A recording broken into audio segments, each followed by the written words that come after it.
সারা বছর তৃণমূল কংগ্রেস মানুষের পাশে থাকে, বিরোধীদের দেখা মেলে শুধু ভোটের সময়। মানুষ এবারেও পঞ্চায়েত নির্বাচনে ঘাস ফুলকেই পূর্ণ সমর্থন করবে। রাজ্যের মুখ্যমন্ত্রী মমতা বন্দ্যোপাধ্যায়ের বিভিন্ন জনমুখী প্রকল্পের সুবিধা পৌঁছে গিয়ে গ্রাম থেকে গ্রামান্তরে রাজ্যের একেবারে প্রত্যন্ত অঞ্চলের সাধারণ মানুষ পেয়েছেন সরকারি পরিষেবা। তাই এবারেও ২৬ আসনের উত্তর দিনাজপুর জেলা পরিষদ, ৯টি পঞ্চায়েত সমিতি এবং ৯৮টি গ্রাম পঞ্চায়েতের সবকটিতেই জয়লাভ করবে তৃণমূল কংগ্রেস। ট্রাইব টিভিকে দেওয়া একান্ত সাক্ষাৎকারে জানালেন রাজ্যের মন্ত্রী গোলাম রাব্বানি। চরম ব্যস্ত এই মুহূর্তে রাজ্যের মন্ত্রী তথা গোয়ালপুকুরের বিধায়ক এবং তৃণমূলের শীর্ষ নেতৃত্ব, রাজ্য শীর্ষ নেতৃত্ব গোলাম রাব্বানি। এই মুহূর্তে আমি গোলাম রাব্বানি মন্ত্রী, মাননীয় মন্ত্রী, তার কাছেই রয়েছি এবং শুনে নেব যে এবারের পঞ্চায়েত নির্বাচনের তার রণকৌশল। রাব্বানি সাহেব, প্রথমেই তার পক্ষ থেকে আপনাকে নমস্কার। আপনাকে তো প্রথম কথা হচ্ছে যে এই যে এবারের নির্বাচন, কি রণনীতি আপনারা অবলম্বন করছেন? এবারের নির্বাচন আরও ভালো হবে গতবার থেকে। 2018 নির্বাচন আমরা দেখেছিলাম, এবার 2023 নমিনেশন স্মুথলি হয়েছে, পিসফুললি হয়েছে। এক দুই জায়গায় কিছু ঘটনা ঘটেছে, ওটা আমরা কন্ডেম করছি। আর ইলেকশনের সবথেকে বড় জিনিস হলো আমাদের মাননীয় সাংসদ অভিষেক ব্যানার্জি, ওনার যেটা জনজোয়ার আপনার কোচবিহার থেকে কাকদ্বীপ অবধি নবজোয়ার যেটা হয়েছে, এটা অত্যন্ত ভালো হয়েছে। এটা এর আগে কোনো দিনও হয়নি, যার জন্য বাকি দলগুলো এখন ফ্রিজের মতো ফ্রিজ হয়ে গেছে। আপনি বিজেপি বলেন বা কংগ্রেস বলেন বা সিপিএম বলেন, টিকিট নেওয়ার মতো জায়গা নেই ওদের। কোনো সময় দেখা যায় কি আমরা যাদেরকে টিকিট দিতে পারলাম না তাদেরকে ওরা পিক আপ করে নেই, তাদেরকে ধরে নেই। একটু কোনো জায়গায় একটু অশান্তি হয়েছে এটা নিয়ে, কিন্তু পরে দেখবেন না আপনারা, ও একটাও জিততে আসতে পারবে না। জিতবে আমাদের যতগুলো প্রার্থী আমরা দিয়েছি এই ছাপের, আর আমাদের মুখ্যমন্ত্রী মমতা ব্যানার্জির আশীর্বাদ নিয়ে সবাই জিতবে। তাহলে কি উন্নয়নটাই আপনাদের আমাদের শাসক দলের মূল ইস্যু? দেখেন, গ্রাম পঞ্চায়েত, পঞ্চায়েত সমিতি, জেলা পরিষদ, এই তিনটা বিশেষ করে দেখবেন গ্রাম পঞ্চায়েতের ইলেকশনটা টাফেস্ট ইলেকশন, সব থেকে টাফ ইলেকশন হয়। ওই ইলেকশনে 90% আপনার জিতার জন্য আমাদের দিদি, আমাদের মাননীয় মুখ্যমন্ত্রী মমতা ব্যানার্জি, আর পলিটিক্যাল অ্যাক্টিভিটিসে আমাদের সাংসদ অভিষেক ব্যানার্জি, ওরা 90% জিতার ব্যবস্থা করে দিয়েছে।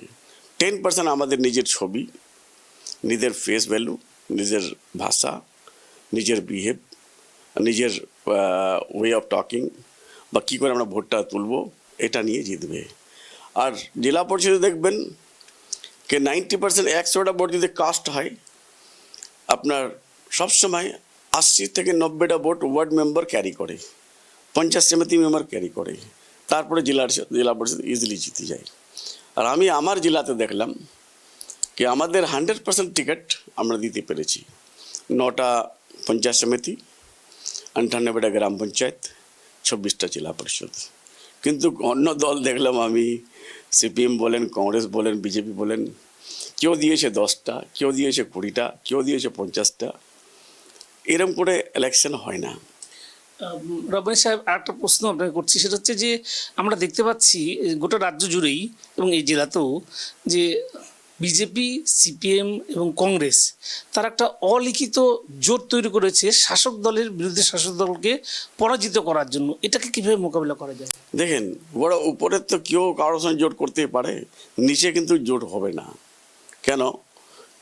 আমি বললাম 10% না, 10% 90% দিদি কাজ করে দিয়েছে। অভিষেক ব্যানার্জি আমাদের প্রিয় সাংসদ, উনি নবজোয়ার করে লোকগুলোর মনটা জয় করে নিয়েছে, আর দিদি ডেভেলপমেন্ট করে মন জয় করে নিয়েছে। আর ভোটটা জানে কি একটা নিউট্রালি যদি এই ছাপটা না থাকে বা কংগ্রেসের ছাপ না থাকে, বিজেপির ছাপ না থাকে, একটা লোক যদি একটা বুড়িমাকে জিজ্ঞাসা করে কে বুড়িমা, মা আপনি ভোটটা কোথায় দিবেন, তো উনি বলে ফট করে কে আমি মমতা ব্যানার্জিকে ভোটটা দেবো। কেন দিবেন আপনি যদি জিজ্ঞাসা করেন, না আমার বিধবা ভাতারা করে দিয়েছেন, আমার 2টা মেয়ে আছে, ওনার অশিক্ষিত মেয়ে, ওদের বিয়েতে 25,000 টাকা আমি পেয়েছি রূপশ্রী বলে, আর যারা শিক্ষিত হয়েছে কন্যাশ্রী পেয়েছে। এই স্কিম আমি আমার জীবনে 2011 পর যেগুলো স্কিম জনসাধারণের জন্য হয়েছে, কমন মানুষের জন্য হয়েছে, এই স্কিমগুলো 34 বছর তো আমরা দেখিনি। আপনি দেখেন বিহারের সাইডে, আমার শ্বশুরবাড়িটা বিহারে গেলে ওরা সবাই আমাকে চেপে ধরে কি দুলা ভাই আপনার ওখানে স্বাস্থ্যসাথী কার্ড 5 লক্ষ টাকা চিকিৎসায় পায়, আপনার ফ্রি রাশন পায়, দুয়ারে সরকার হয়, তারপরে আপনার স্বাস্থ্য সবুজ সাথী পায়, রূপশ্রী পায়, কন্যাশ্রী পায়, যতগুলো স্কিম আমাদের স্কিমগুলোতে বিহার, এই রোডটার এপারে বিহার, রোডটার এপারে বেঙ্গল, আমার শ্বশুরবাড়ি, আমার আত্মীয় ম্যাক্সিমাম এখানে কেন নাই? তো আমি ওদেরকে জবাব দিই যে ভাই এখানে আর ওখানে ব্যাপার নাই, এটা নির্ভর করে মানুষের পর মানুষ, ম্যান টু ম্যান ভ্যারি করে। আমার মুখ্যমন্ত্রী ক্ষমতায় আসার আগে উনি বলতেন government should be for the people, by the people, of the people, to the people, with the people. আর এইগুলো স্কিম করে এটা প্রমাণিত হয়ে গেছে, government is for the people, by the people, of the people, with the people, to the পিপুল।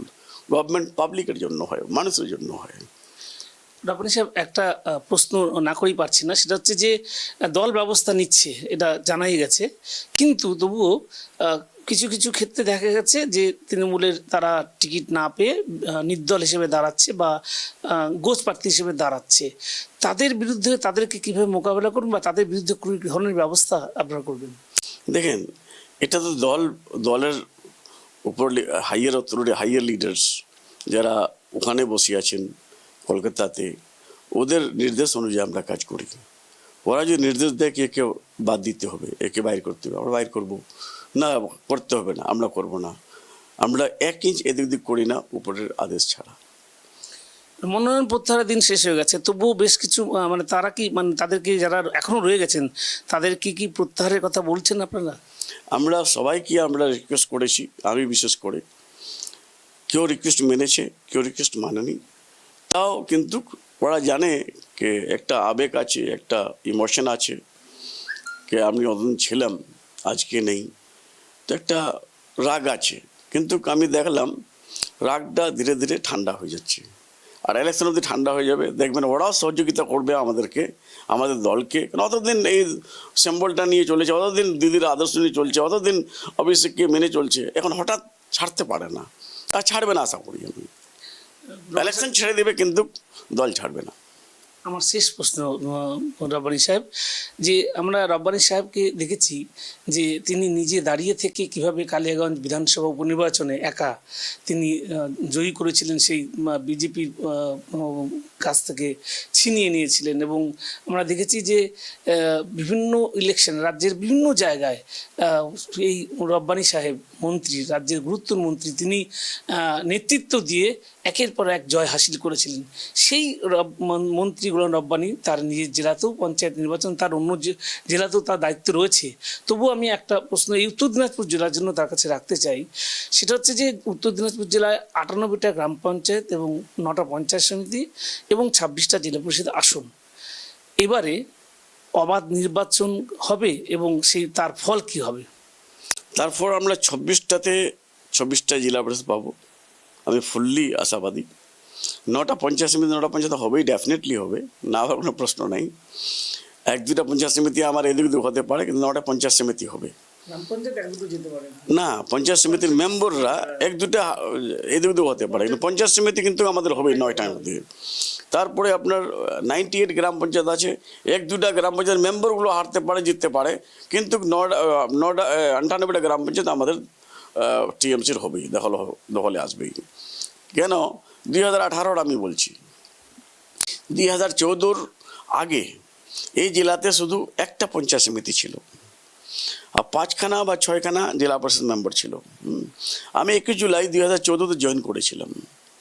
আসলে হয় কি, যাদের সঙ্গে আমি ঘর সংসার করে এসেছি, আমি কংগ্রেস করে এসেছিলাম, কংগ্রেসের সবকটাই, কংগ্রেস সিপিএমের সবকটাই লোককে আমি নিয়ে আসতে পেরেছি আমাদের টিএমসিতে। আর যারা আগেকার টিএমসি করতেন তারাও আমার সঙ্গে আছে। তারাও আমাকে ভালোবাসছে, আমিও ভালোবাসছি, যার জন্য এই জেলার রেজাল্টটা অত্যন্ত ভালো। শুধু এটাই না, যখন আমাকে মুর্শিদাবাদ মালদাতে রাখা হয়েছিল, তো মালদাতে আমাদের গত 2016 রেজাল্ট ছিল 0, 2021 কিন্তু আমরা 8টা পেয়েছিলাম, আবার 12টার মধ্যে। আর মুর্শিদাবাদে এবার 22টার মধ্যে 20টা পেয়েছি। হ্যাঁ, আর একটা আবার দেখলেন আমি সুব্রত শাহ মারা গেল, উনি বাইরন বিশ্বাস জিতে আসলো, ও জিতে আসার পরে আমাকে আগে ফোন করছে যে দাদা আমি আপনাদের দলে যাব, অন্য দল তো নাই। রব্বানী সাহেব, যেটা বিরোধীরা মানে তাদের অভিযোগ আর কি যে শাসক দল 2018-তে সন্ত্রাস করে ভোট লুট করে তারা পঞ্চায়েতের কায়েম করেছিল, এবার প্রতিরোধ গড়ে উঠবে এবং সেজন্যই কিন্তু তারা কেন্দ্রীয় বাহিনীর সাহায্য মানে কেন্দ্রের কাছে চেয়েছে, কেন্দ্র নিয়েছে। এই যে বিষয়টা বিরোধীরা বারবার করে একটাই অভিযোগ তুলছে, দুর্নীতির অভিযোগ, সন্ত্রাসের অভিযোগ। বিরোধীদের কি বলবেন? দেখেন, বিরোধীর মধ্যে বেশি করে বলছে শুভেন্দু অধিকারী সাহেব, আমাদের লিডার অপোজিশন। উনি আমার এই জেলার অবজারভার, মালদার অবজারভার, মুর্শিদাবাদ অবজারভার, তৃণমূল কংগ্রেস থাকাকালীন। আমি যখন ওনার সঙ্গে ছিলাম, আমাকে একবার বলেছিল যে রব্বানী সাহেব আপনি অল আউট খেলেন। মানে অল আউট কী দাদা, আমি বুঝতে পারলাম না। অল আউট মানে আমি ক্রিকেট আমি বেশি বুঝি না। ওই যে আপনার প্লেয়ার থাকবে, বাকি প্লেয়ার থাকবে না, মানে কি আপনার নমিনেশনগুলো থাকবে, বাকি নমিনেশন থাকবে না, মানে খবরদার, এটা আমি করতে দেবো না। আমার কমপক্ষে ইসলামপুর সব আমি করতে দেবো না। তাও জোর করে উনি রায়গঞ্জ, কালিয়াগঞ্জে করেছিলেন, মালদাতে করেছিলেন, আর মুর্শিদাবাদে করেছিলেন, এটা তো আমি অস্বীকার করছি না। কিন্তু ওর যেটা রিয়েকশন হওয়ার, ওটা পার্লামেন্টে আমরা কিছু সিট আমরা হেরে গেছিলাম, যার জন্য আমরা লোকের কাছে ক্ষমা চেয়ে এবার লোকের মন জয় করেছি। লোক এবার এই শুভেন্দু চলে গেছে, যার জন্য দলটা পরিষ্কার হয়ে গেছে। আর লোক আশাবাদী আছে আর কোনো সন্ত্রাস হবে না, আর কোনো কারাপশন হবে না, আর কোনো জায়গায় তোলাবাজি হবে না। উনি তোলাবাজি করতেন, শুধু তোলাবাজি ছাড়া, সন্ত্রাস ছাড়া যত কিছু বুঝতেন না। আর যতগুলো ব্যাড এলিমেন্টস আছে তাকে দলে জয়েন করাতেন। সে দুর্নীতির অভিযোগ তুলছে আজকে। তো যারা দুর্নীতিগ্রস্ত তারাই তো তুলবে না। আপনি যদি তোলাবাজি করে থাকেন, তোলাবাজির প্রসেসটা তো আপনি জানবেন না, আমরা তারা জানতে পারি না। থ্যাংক ইউ, অনেক ধন্যবাদ রব্বানী সাহেব।